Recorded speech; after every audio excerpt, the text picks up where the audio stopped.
بسم اللہ الرحمن الرحیم۔ ناظرین، 19 مارچ 2025 18 رمضان المبارک، یادوں کے دیپ لے کر میں آپ کی خدمت میں حاضر۔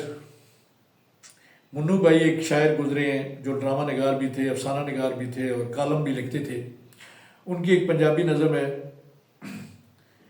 وہ بھی خوب دیہڑے سن، بھوک لگتی سی منگ لیندے سن، مل جاندہ سی کھا لیندے سن، نہیں سی ملدا رو پیندے سن، روندے روندے سو جاندے سن۔ یہ بھی خوب دیہڑے نے، بھوک لگے تے منگ نہیں سکتے، نہ ملے تے رو نہیں سکتے، مل جاوے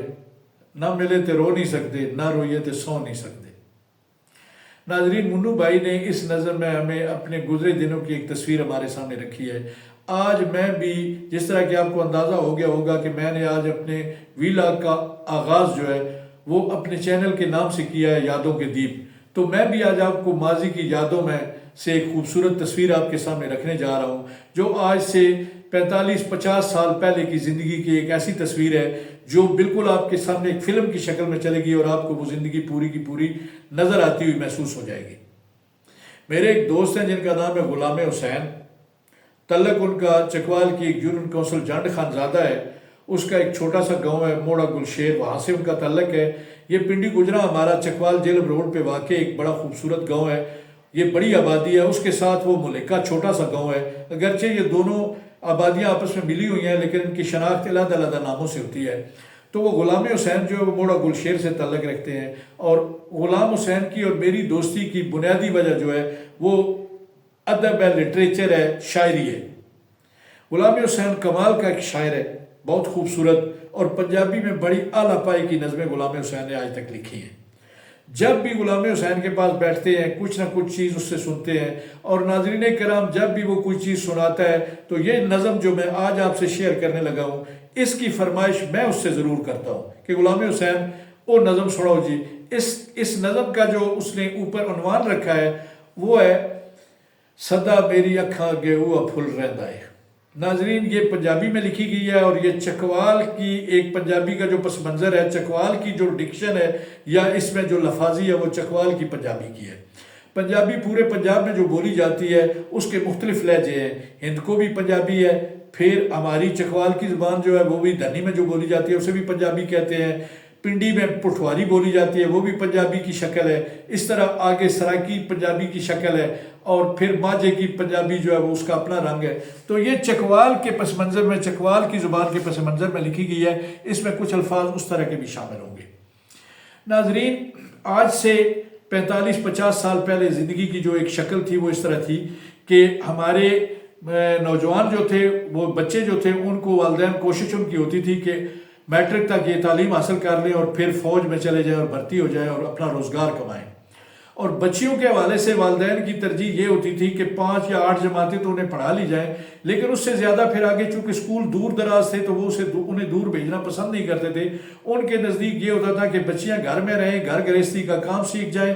اور جو سمجھدار مائیں ہوتی تھی وہ بچیوں کو گھر گرہستی کے خوبصورت کام کے علاوہ وہ ان کو سلائی کڑھائی کے کام میں بھی طاق کر دیتی تھی، وہ بھی انہیں سکھا دیتی تھی۔ آج کی جو ہماری زندگی ہے اس میں جب کوئی ماں اپنے بیٹے کے لیے دلہن کی تلاش کے لیے نکلتی ہے تو اس کی کوشش یہ ہوتی ہے کہ میرا جو بیٹا ہے اسے ایک تو خوبصورت لڑکی جو ہے وہ میں بہو بنا کے گھر لاؤں، اور دوسرا وہ ڈاکٹر ہو یا پروفیسر ہو یا ٹیچر ہو یا میڈیکل میں کچھ اس نے نرسنگ وغیرہ کیا ہوا ہو تو وہ جاب کرتی ہو۔ لیکن اس دور میں جو مائیں تھیں ان کے لیے جو بہو لانے کی جو خاص کرائٹیریا تھا یا پیمانہ تھا وہ یہ تھا کہ ایک تو بہو خوبصورت ہونی چاہیے، دوسرا وہ گھر گرہستی کا کام جانتی ہو، اور پھر اسے سلائی کڑھائی جو ہے وہ اچھی آتی ہو۔ ناظرین، اس دور میں جو ہماری بچیاں ہوتی تھیں وہ گھروں میں یہ جو جب سلائی کڑھائی انہیں مائیں سکھاتی تھیں تو وہ کپڑے کا ایک پیس ہوتا تھا، بعد میں اس کا یا سرانہ یا تکیہ بنا دیا جاتا تھا، بعض اوقات بڑا کپڑا ہوتا تھا وہ میز پوش کی شکل اختیار کر لیتا تھا، اور پھر اسی طرح بیڈ کی چادریں ہوتی تھی، بستر کی چادریں، ان پر پھول اور بیل بوٹے کاڑنا جو ہوتا تھا وہ ان بچیوں کو سکھایا جاتا تھا۔ اس کا طریقہ یہ ہوتا تھا کہ ایک ٹرانسپیرنٹ قسم کا ایک کاغذ ہوتا تھا، اس کاغذ کی شکل اس طرح سی ہوتی تھی کہ اسے جو ہوتا تھا وہ اگر اس کو گیلا بھی کر دیا جائے تو کاغذ جو تھا وہ پھٹتا نہیں تھا،